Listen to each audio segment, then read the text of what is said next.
I'm going to address all of those accusations. Why is everybody talking about glutathione? I got it also done on my stomach. My god, what have you done to your lips? You've got fillers. And it was a game changer. Might as well just take your money and throw it in the dustbin. Amount of pain I've gone through in my life. Let me once and for all talk about it. Hello and welcome. Hi, I'm Satshya. Welcome to my YouTube channel. Before we start, this is going to be a sit down talking to you guys kind of video because I have been wanting to make this video for such a long time. I am so tired of seeing these comments. I'm going to address all of those accusations that get thrown at me in the comment section about glutathione, skin whitening, lip fillers, Botox, all of these procedures. I'm also going to be talking about what I've actually done in complete detail, full transparencies, and also what I'd want to do. And if any of y'all have done it, like, let me know how it was, because I'm just curious about the process. Anyway, it's going to be a long video. Grab a snack, coffee, water, stay hydrated, and let's get into the video. Hello!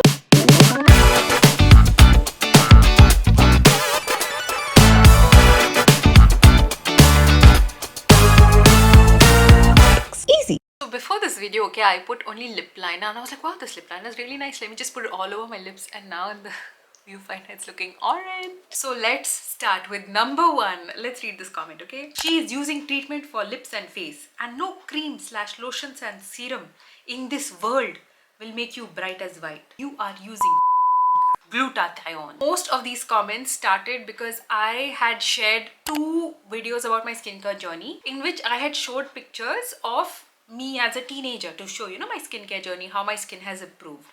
So the point of it was to show that, earlier I used to have all these forehead bumps and I had a lot of acne and the things that I did to improve my skin. But a lot of people got stuck on the fact that I used to look really dark as a kid and I look much fairer now. And so everyone has just jumped to the conclusion that I have done skin whitening or glutathione. And the first time I saw this, I was like, hey, what are these people talking about? Like, I've not even got that much fairer. But as I kept seeing this comment over and over and over again, I was like, wait, why is everybody talking about glutathione? Like, that's such a specific term to be used. And I realized it was because of that one episode in Made in Heaven where I think there's a bride who's darker skinned and then someone suggests that she does these glutathione treatment where she gets these drips and apparently it's supposed to make you fairer. And I think that's where it became more mainstream as a term. And I've seen also these newspaper reports about actresses who apparently have done this treatment and stuff. But I'm going to take all of that with a pinch of salt because you are forgetting one main thing, which is called tanning. I've spoken about this before, but I still feel like it's not getting through, or maybe I wasn't clear enough. So let me once and for all talk about it. Okay. This is what I used to look like as a kid. Then I started going to school and I was a very super active kid. I loved sports. I loved playing outside my friends. And so naturally, as one does when playing in the sun with no sunscreen, I tanned a lot. And I did not wear sunscreen until very late in my life. Unfortunately, I don't know why. At that age, it didn't even stick in my head that I've become dark, quote unquote, because no one ever pointed it out to me, or my mother never said, oh my god, you've become dark. I've only realized this now because being on the internet and seeing the comments, okay? I tanned, then joined work, then was inside a glass building for 9 hours a day, and then I wasn't very socially active as much. Like, I didn't step out so much in the sun. So I slowly became fairer and fairer, and I think it was the lockdown, and I see this in the comments as well. A lot of you also had the similar experience because you were at home the entire day. Your tan sort of naturally lifted and you ended up looking fairer, or basically you ended up looking like what you did before you got tanned. And that's why people started making these comments like, oh, what have you done to your skin? Oh, you become fairer. Oh, you're this. Oh, you're that. Blah, blah, blah. But there's one thing about becoming fair and the other thing about the glow on your skin. I never used to have this kind of glow. No one ever looked at me and said, wow, you have such great skin as a kid or even as a teenager. I feel like the biggest game changer for me was that I had a regular skincare routine. Like now, I do not sleep without washing my face. Maybe in a month, I will miss it once. Immediately, I feel like bumps on my skin. I start getting, like, I have very sensitive skin, okay? So if I miss it even one day, I do feel the effects. I don't miss sunscreen. Even if I miss my serum, even if I miss my moisturizer during the day, and even if I'm in a high, I'm like a crazy hurry, that's okay. But I never ever miss my sunscreen, because I feel like regularly wearing sunscreen has made a huge impact on my skin. I feel like my skin looks much more even. It has that glow. I don't feel that burn when I go out in the sun, because like I said, I have sensitive skin, and now living in Delhi, it feels like the sun is somehow on my head, in my face. Especially summer, it is so burning hot, but I feel that protection with sunscreen, and I feel like I look younger now than I did when I was actually younger, because I've been regularly wearing sunscreen. So it's protected my skin, it's avoided like all of these wrinkles. For someone who never used to wear sunscreen up until I think age of 23, 24. Now I am that kind of person who annoys everybody. Did you wear sunscreen? Did you wear sunscreen? Did you wear sunscreen? Before my husband goes to work, I'm like, did you wear sunscreen? And I've tried a lot of sunscreens. Currently my favorite sunscreen is the Wishcare one. Wait, let me show you. It was in my travel bag.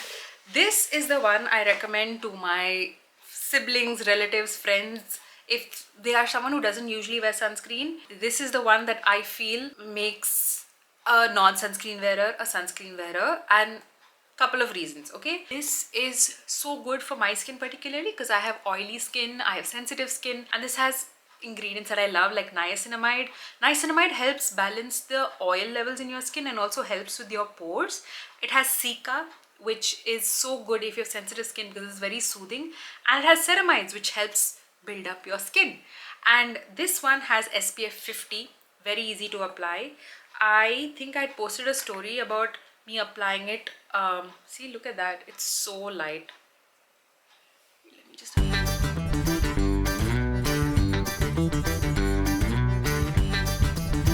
with this sunscreen, your skin gets a great glow and you have great skin protection. There's zero white cast. You don't feel oily, sweaty. Even if you go for a run, you do exercise, you don't feel like you sweat obviously, but you don't feel like the sunscreen is heavy and dripping down your face. You know, with like thicker cream sunscreens, you tend to feel that.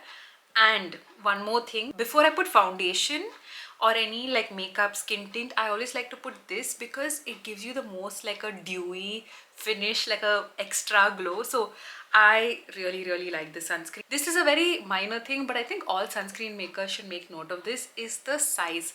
Look how slim it is. It is so easy to put in your travel bag. It's not like those big bulky tubes that you press, you know, and then finally you get out some sunscreen. Or those jars, worst, can't travel with it. This also, to put it on your counter, like when you're getting ready before leaving for work or school, college, whatever, fits so well. It's so practical. See? So it fits so well for all my skincare, cosmetics, everything in one bag. It's fab. I wish this video would convince you to wear sunscreen every day, because trust me, you will see a difference. Okay, so that was my sunscreen rant. I hope you will wear it now. But yeah, I haven't done any glutathione. I haven't done any skin whitening procedures. And if I had, I would have totally made a video about it, because why not? Trust a content creator to not capitalize on a trending term. Oh my god. How could I not? But yeah, I have not done it yet. But if I do, I would mention it. But I don't think it's necessary. It's not something I'm looking forward to, or not a procedure that I would want to do personally. The next one, just see her lips difference before and after.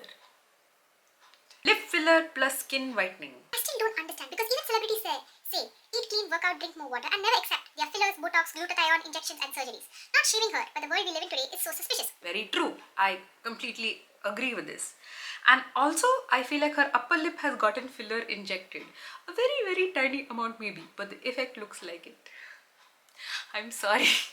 From birth only my upper lip is bigger than my lower lip. Everybody thinks I have gotten lip fillers done, and especially in videos where I do that and I do that zoom into my lips, and especially if I'm wearing a glossy lipstick, everybody is like, oh my god, what have you done to your lips? You've got fillers, you've got fillers. I hate to break it to you, but I was born like this.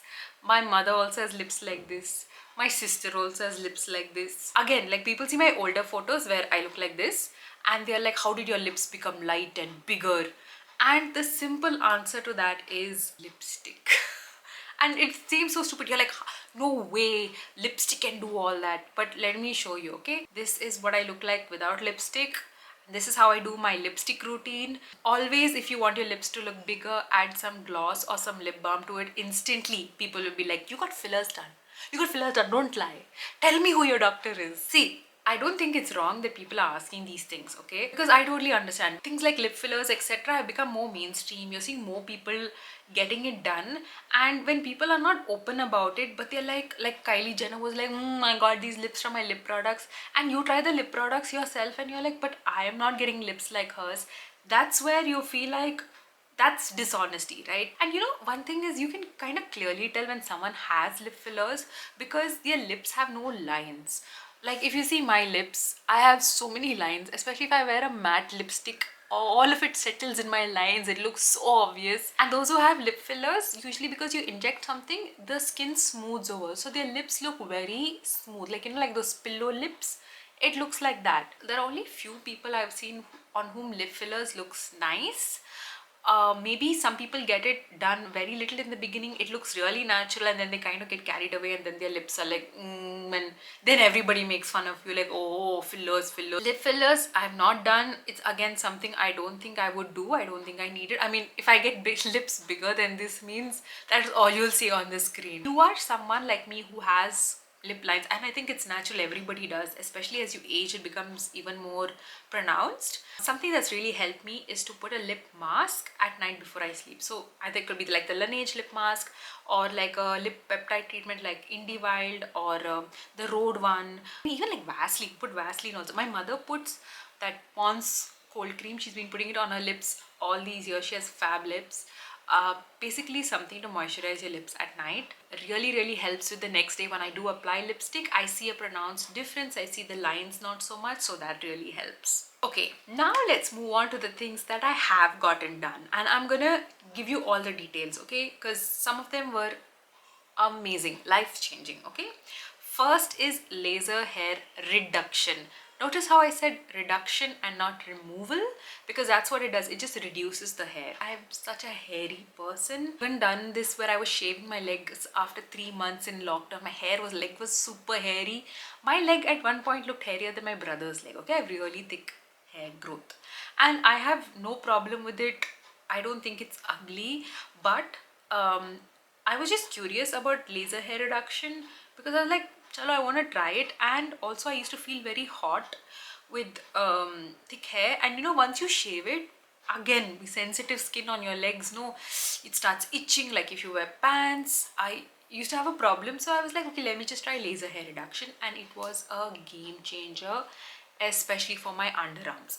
I will say, if laser hair reduction is quite expensive and you have to do multiple sessions for it to be effective.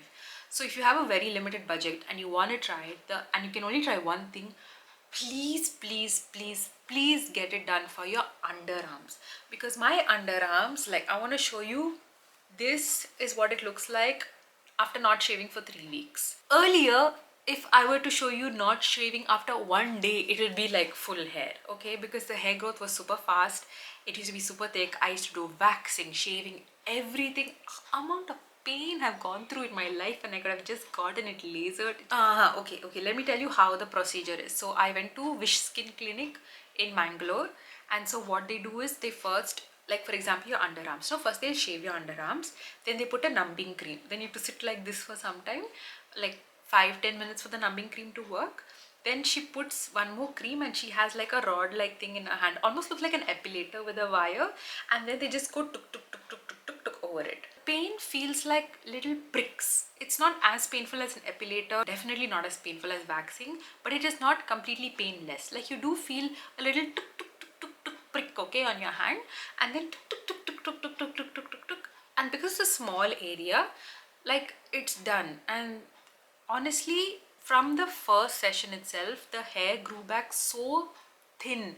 Like, the hair grew back like as if it's my hairline here. Okay, it was so thin. And I think I needed just 2 or 3 sessions, which is shocking for me considering how much growth I have and how fast it grows. Each session, I think underarms was 1500 per session. I got it done like 2-3 years ago. 2-3 years ago, and still no hair. One more point, if like me, you sweat a lot. I used to have such a big problem with sweaty, smelly underarms. Smell also because of the bacteria gets trapped on the base of your hair. Even though I would like shower vigorously every day, because that bacteria used to cling on to the roots of the hair, that smell would keep coming up.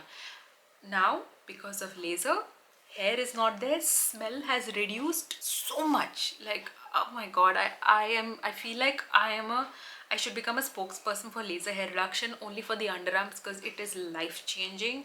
Please get it done if you have the budget. It is so good, so worth your money. No more trips to the salon where she'll wax and say बहुत growth हो गया, बहुत growth. No need, nothing of that anymore. Now regard to laser hair reduction, I got it done for my arms. Also arms, I didn't have that much hair, but just like that I got it done. So you can see like there's barely any hair now. I got it done for my legs, which was the hairiest part of my body. Laser hair reduction is a key term, remember?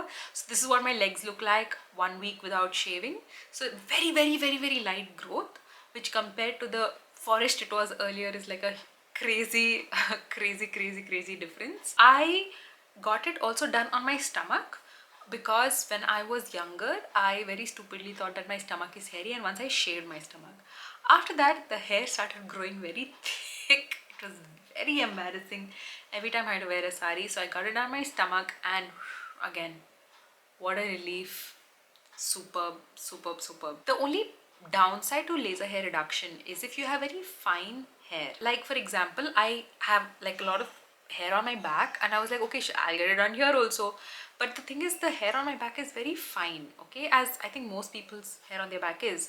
So even my doctor saw it and she was like, listen, I can do it, but it's not going to do any difference to your hair, because your hair needs to be thick. The thicker and darker it is, the more effective laser is. So I was like, it's okay, just get it done. And I wasted my money because it grew back like that only. So now I'm like, I can't see, who cares. I have another friend who, because of PCOS, had very thick hair on her chin, like, you know, it used to look like a beard kind of thing. She got it done, loved it. Now she doesn't have to worry about like what is that, threading. She doesn't have to worry about threading and the pain, face waxing and all that. So in conclusion, if you are someone who has thick dark hair, you want your body hair to be reduced, and you want a very convenient, pain-free but slightly expensive option, laser hair reduction is totally worth the money. One of those like high maintenance things which keep you low maintenance, like your day-to-day life becomes much easier. It's one of those things. Second thing that I've gotten done, which I find I would also highly recommend, is a hydra facial. I think I've gotten this once or twice in my life, but the lasting effects, the way it improved my skin, the glow it gave me was amazing. Again, I've done like a video on it, you can check out the entire video. But basically a hydra facial is one where they infuse hydration into your skin to make it more glowy. I got this one done at Earthy by Elenza in Mangalore. I got it done twice. I got it done once just to try it out. Second, I got it done I think 1 or 2 weeks before my wedding, and my face was glowing like crazy. My sister also got it done, and both of us really loved it. This cost about 5,000 or 6,000 rupees, but that glow lasts for like a month, 2 months, like that intense glow. Then of course it comes back to normal, not like your skin will go bad, but that beautiful glow, no? And everybody will be like, oh my god, you're glowing, wow. Like that kind of glow it gives you.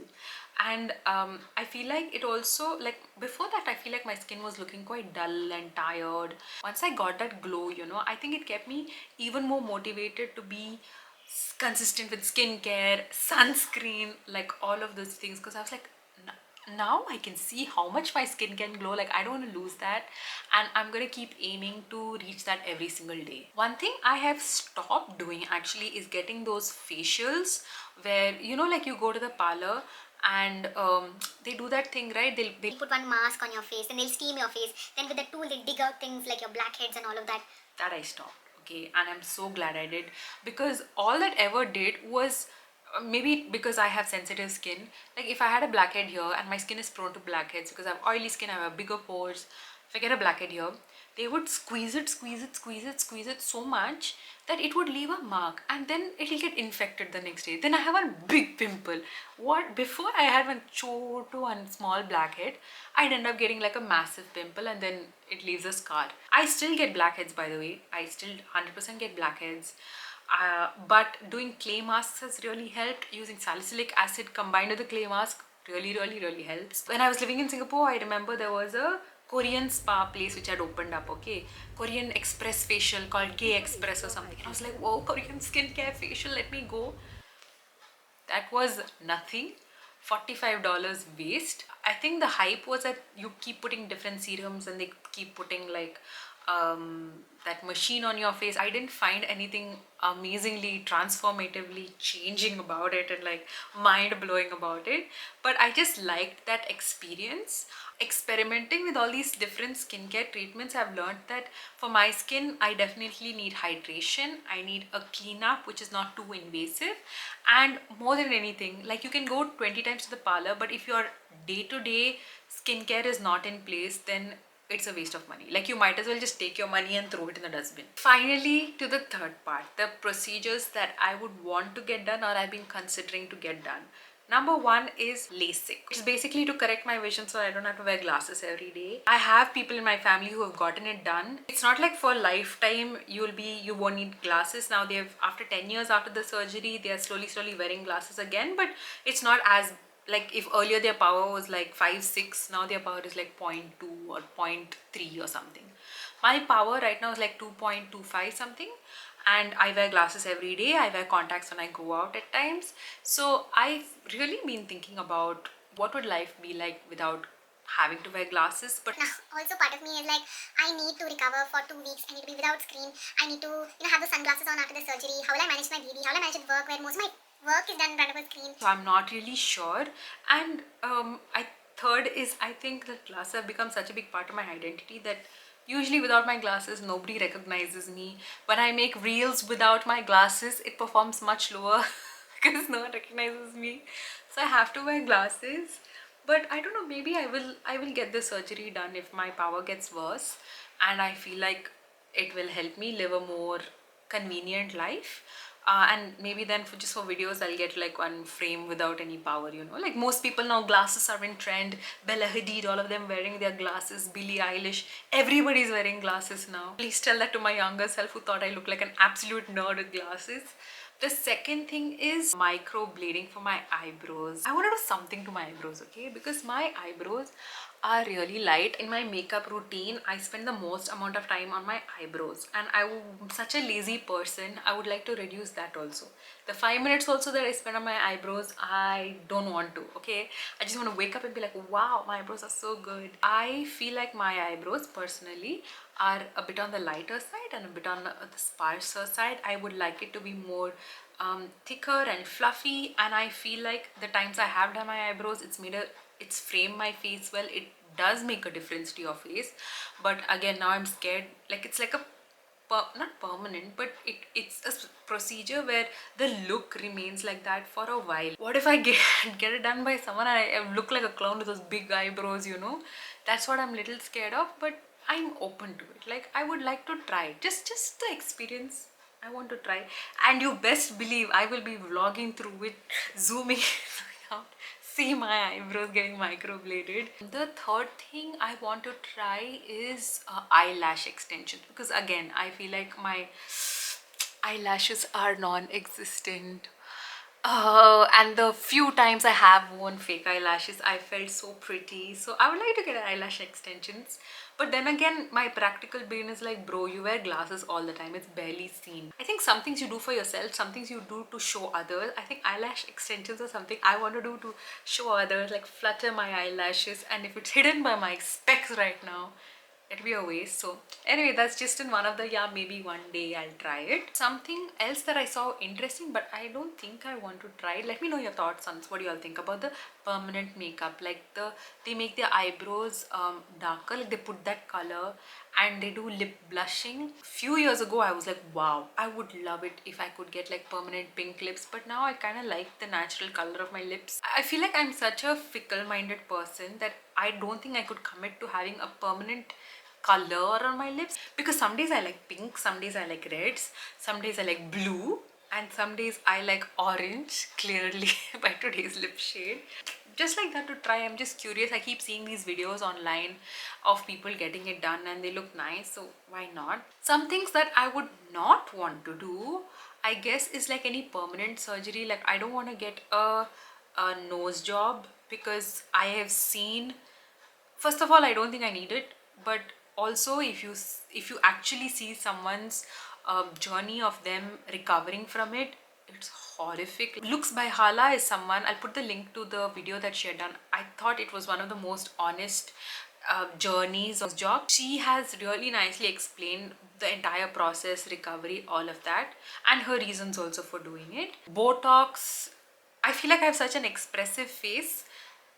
See, okay, I don't want to say I will never do it. Maybe I will do it, but I I think that my stance on all of these procedures is that you have to be very aware of the consequences of it. And there are a lot of actresses who have aged very gracefully. They look so good. Like, yeah, they have a few lines, but come on, they're like 40, 45 something. It's natural and they own it. And I think at the end of the day, what makes you look most beautiful is your confidence. Like, I've seen people with like full gray strands all over their hair, where people be like, oh, your hair is gray, but they'll be like, so what, I love it.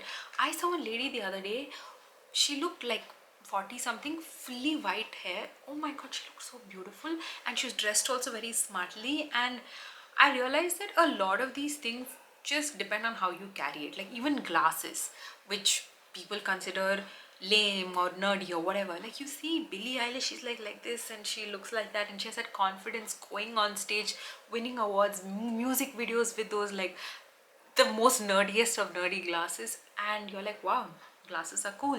All of these things, right, about beauty procedures and enhancing yourself. But if you're comfortable with how you look, I think that itself is the X factor of your beauty. Have you seen those models wearing like the ugliest of clothes on the runway in high fashion, but they still look so great because the confidence, the way they walk. I think a lot of beauty and attractiveness and elegance, all of that has to do with how you carry yourself. So if you believe that your outfit looks great, your hair looks great, everything looks great, you'll walk a certain way. But even if you look nice but you're insecure and you feel like, oh my god, my hair is so bad, my hair is so bad, your whole body language only becomes like this, and immediately you don't look or you don't feel attractive. Second thing is, and this is really important, especially for skincare, hydration, exercise, food plays a huge role. I would say it's the only thing. Like, I do think skincare procedures do help you get better skin, but these three are your supporting characters, which definitely help continue that journey or help extend the life of that cosmetic procedure that you've done. Makes a huge difference. And three, just be honest about what you're doing. Like, people will say, why you need to do that? Because you wanted to. I hope this helped. Whatever other questions you have, please put them in the comments. I'm happy to answer it. There is no gatekeeping in this place. I will let you know everything that I'm doing. Oh, wait. One more product that I've been using that I feel like has made a big difference to my skin is this Medicube. One second. Age Rewind one. So I use this every night when I'm putting my serums. Turns this on like this. It has different modes. So my shot mode, air shot mode, level booster mode, level 1. I got this as a gift on my birthday. Absolutely love it. I feel like this basically helps whatever serum you're putting get absorbed like 100 times better, and from the first day itself you'll see a huge glow on your face. So this is one product that, not exactly a procedure, but not gatekeeping, it really has helped with my skin. I've used it for about 1 month now. Yeah, it's been really good. So anyway, I hope this video helped. If you have any more questions, please put them in the comments. There's no gatekeeping on this channel. I will answer all of them, and if anybody else has an answer to something that I don't, please feel free to share your own experiences as well. And I hope we make this space more honest, more transparent, more community oriented, where we learn from each other's experiences, because all of us are just trying to figure out this space by ourselves. Let's learn from each other's mistakes. I hope you learned from mine. All right, I will see you very soon. Bye.